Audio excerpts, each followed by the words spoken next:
The last steal unveils a compelling tale of redemption as 5 former thieves, now embraced by the village as noble figures, share a hidden past. The camaraderie among these once unlikely brothers is heartwarming, and their transformation from notorious thieves to hard-working farmers adds depth to the narrative. The story takes a captivating turn when they reminisce about their thieving days, revealing the art and thrill of their past exploits. The dialogue between the characters adds humor and a sense of camaraderie, making The Last Steal an engaging and thought-provoking read. We are providing the story in many parts. Hope you will amused by this story, and PLZ subscribe my YouTube channel.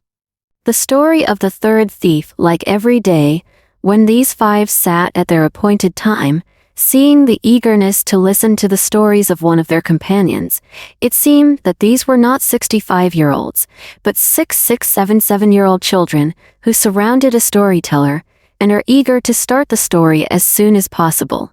A pipe was placed in the center at a designated place, and each person passed his pipe to his next partner with 2 or 3 puffs. The moon of the 10th night was spreading its cold light all around, in which the perimeter of their 5 huts and some outlines of the surrounding trees were visible, but their branches and leaves could not be distinguished separately. Both George and Robert, who had narrated the story, were more willing to hear the story from one of their colleagues, or looked restless. "Yes, brother, tell me who will tell the story today," Robert said, while holding the pipe to George sitting next to him. "Grayson or Lewis, anyone starts your story," George said. "Well, Grayson, listen to your story today," said the beggar. "No, beggar brother, I will not tell what I have suffered. It is not pleasant to even think about it." Grayson made an excuse. "How will you tell me?" George said quickly with feigned anger. "I will tell you good ones too." "Yes, bro, it won't happen." Robert supported. "Listen to our secrets from us, and now you're hiding yourself. Come on, forgive me today, and I'll tell you some other day," Grayson said. "Why?" George asked. "If the police officer is writing your report here today. Leave it if it is saying, 'Leave it today,'" beggar gave the verdict. "Good brother, now it's your number." After making excuses for a while, the owl began to say, "This is the thing, brothers. Actually, I was not a skilled thief like George and Robert. That's why. You won't find any fun in my story. Why do you spoil the taste of your mouth by eating the raw material?" Lewis then tried to escape. "Well, not stealing, so what did you worship? Let's hear this," George said as he got up. "Today we will hear the story of religion.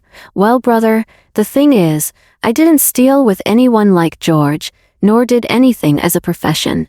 When there is no work to be found, I used to steal to spend some days.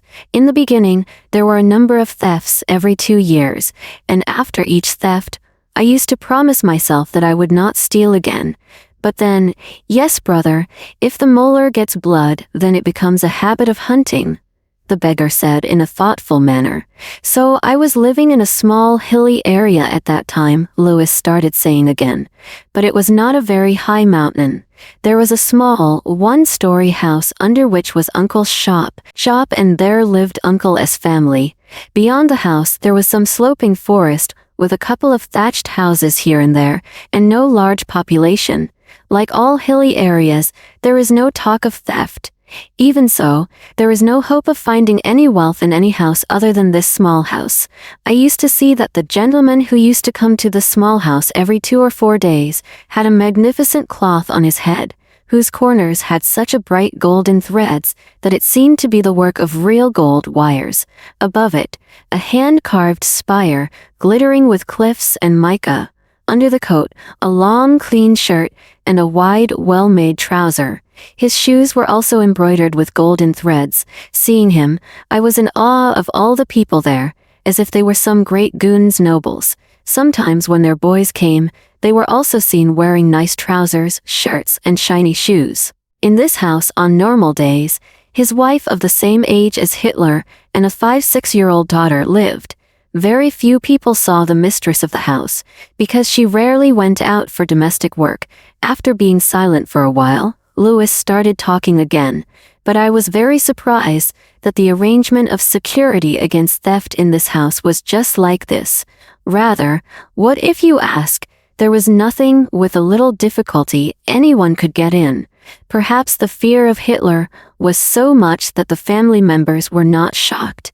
But I was firmly convinced that there would be so much wealth in the house that my ears would be cut off easily. One day, when I asked Uncle to find out about the situation, I found out that he was also used to be afraid to talk to Mr. Hitler. He said, "Are you talking about Mr. Hitler? They are very big nobles of their area, but they have been here for a year." "Yes, it looks like it," I also said for his courage. "But what are they doing here?" "Hey, they have leased some forests here and most of them live there. Sometimes come here in a day or 2 days." Thanks for watching. Now wait for the next part and stay connected with us.